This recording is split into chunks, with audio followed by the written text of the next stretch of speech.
O Fernando Florencio não irá ler um texto que eu escreva sobre o nosso conhecimento mútuo, mas talvez tenha a paciência para ouvir aquilo que me apetece dizer agora,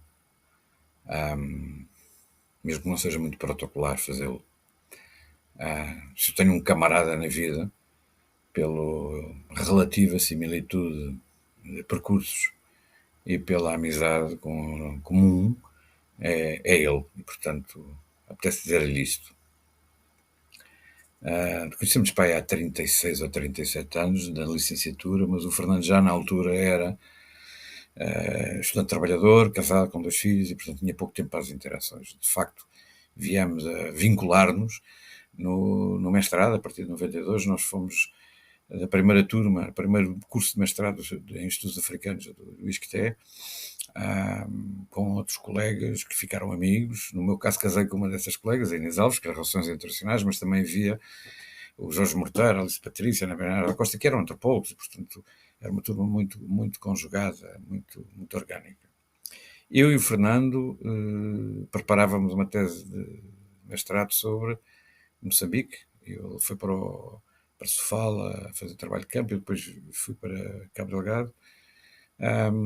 E fizemos, apesar de termos sido torpedeados pelo nosso pérfido orientador, mas ele depois mudou de orientador, e tivemos a sorte de ter um grande professor, um tipo fantástico, memorável, Armando Terida Abreu, que nos arranjou umas pequenas bolsas de investigação que nos permitiram avançar para Moçambique, e também nos arranjou trabalhos a coberto de uma ONG na qual ele era figura relevante, o IED, Instituto de Estudos de Desenvolvimento.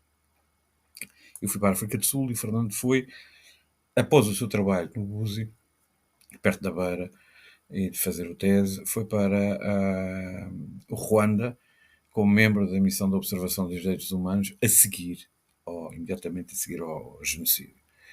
Eu tive 6 meses lá nessa missão e fê-lo com tamanha competência que depois a própria missão o convidou para ficar como chefe dessa missão, cargo que ele ocupou durante 1 ano e meio.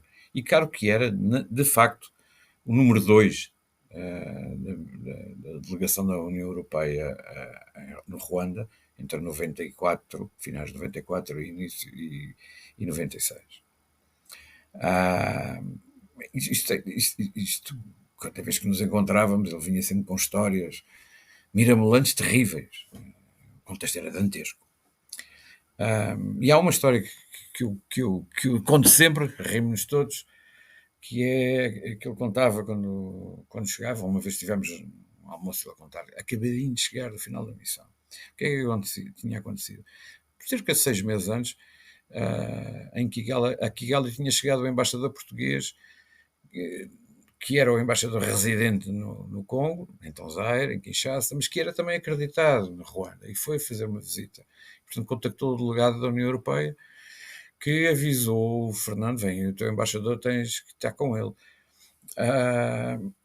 E assim aconteceu. Isto foi antes da internet, foi antes dos telemóveis. Não sabia, o embaixador ficou muito surpreendido, não sabia que tinha um português num posto tão importante.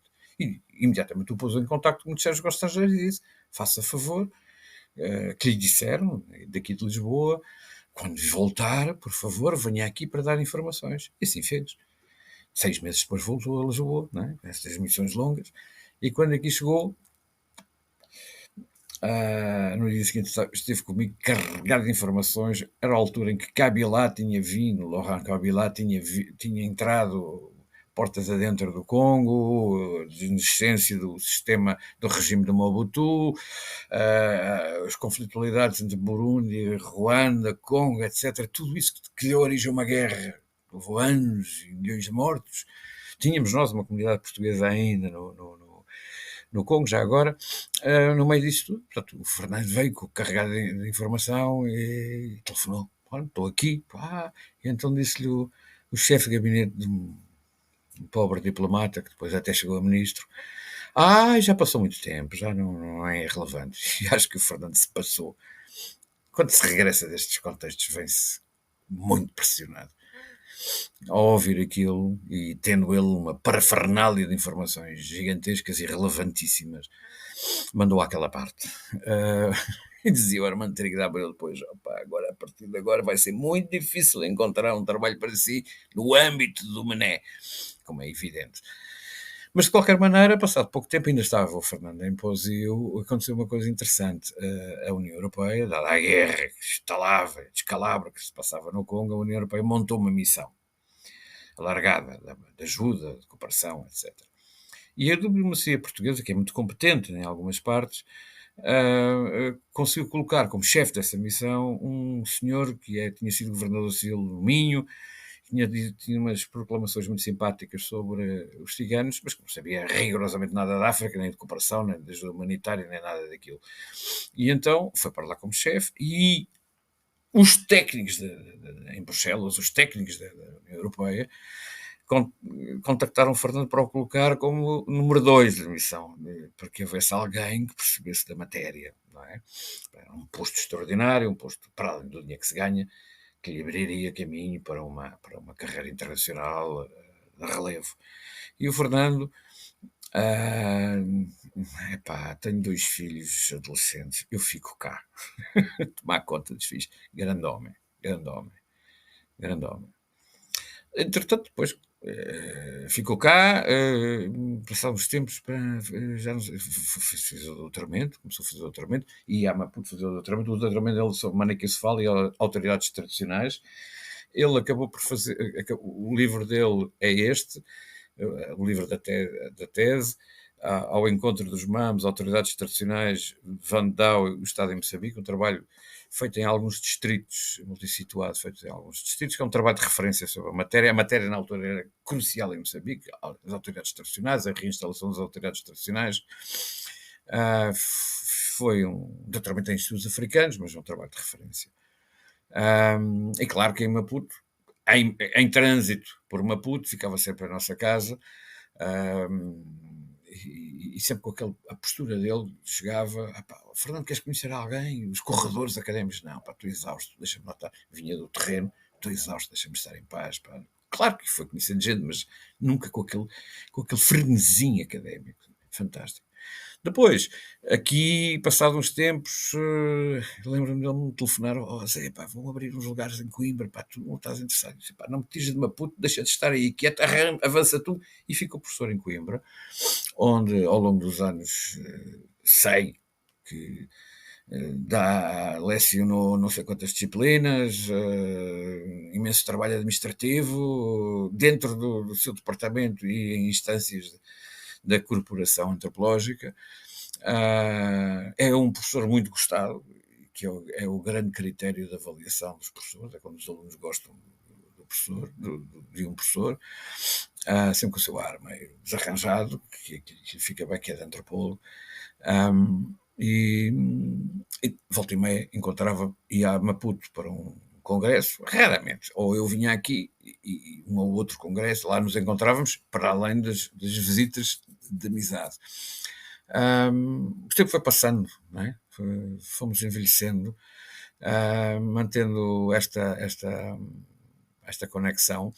Em 2014 eu voltei de Portugal a Portugal separado ao fim dos 8 anos. 2 dias depois estava em casa dele em Coimbra, num congresso de estudos africanos. Enfim, Fernando, como é que é isto? Pá, isto é só isto, pá, não há nada, não há nada mais do que isto. Dizia ele com aquele ar blasé dele, mas a vida é assim. Um, e o tempo foi avançando. Nos últimos tempos, ele tinha tido uma banda, tinham gravado uns discos em Barcarena. Eu sou dos Olivais, ele é de Barcarena, regionalista como eu, bairrista. Tinha tido uma banda, então de vez em quando eu ia a Barcarena, quando ele vinha, pá, o Lente de Coimbra, que são tão pomposos, e ele nada, vinha para Barcarena com os velhos amigos. Então fui a uns concertos que era o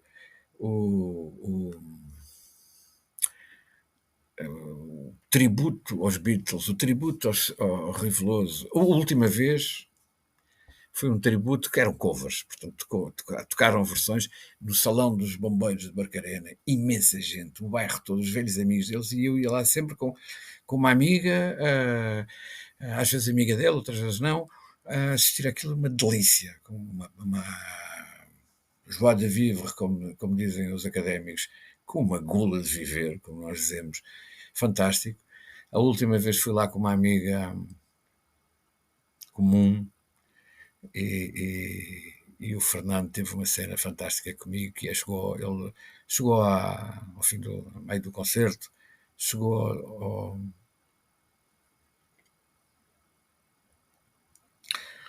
ao microfone e esta é para o Zé Flávio e tocam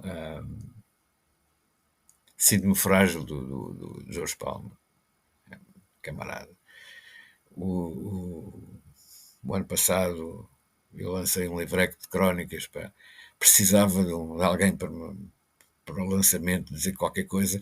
Foi um grande lançamento, uma grande festa, imensa gente, até à 1h30 da manhã. Mas antes telefonei-lhe ao Fernando, pá, preciso de alguém que diga bem de mim, quem é que, só tu é que podes vir dizer bem de mim. E, pá, e ele disse, pá, claro que vou, mas convinha ler o livro antes, estás a ver, manda-me lá o livro. E no final da noite vira-se e diz-me uma coisa, lá, Zé, eu também gosto muito de ti. Ah, e, a gente riu-se e tal. Há uns meses telefonaram os colegas mais instituídos, muito preocupados, porque ele tinha sido encarregado de proferir a conferência Raul Iturra da Associação Portuguesa de Antropologia, um evento anual, aliás, que ele partiu a loiça completamente da sua instituição, do seu departamento, das formas como se ensinava a antropologia quando nós estudámos, etc, etc. As pessoas estavam muito felizes. E ao mesmo tempo estavam os alunos dele que eu conheço, ou que eu conheço digitalmente, a dizer, o professor Florencio foi fantástico. Foi ele mesmo, nesse dia. Portanto, continuas a mesma cepa, não não te estragaste. Não te estragaste. Camarada, grande abraço.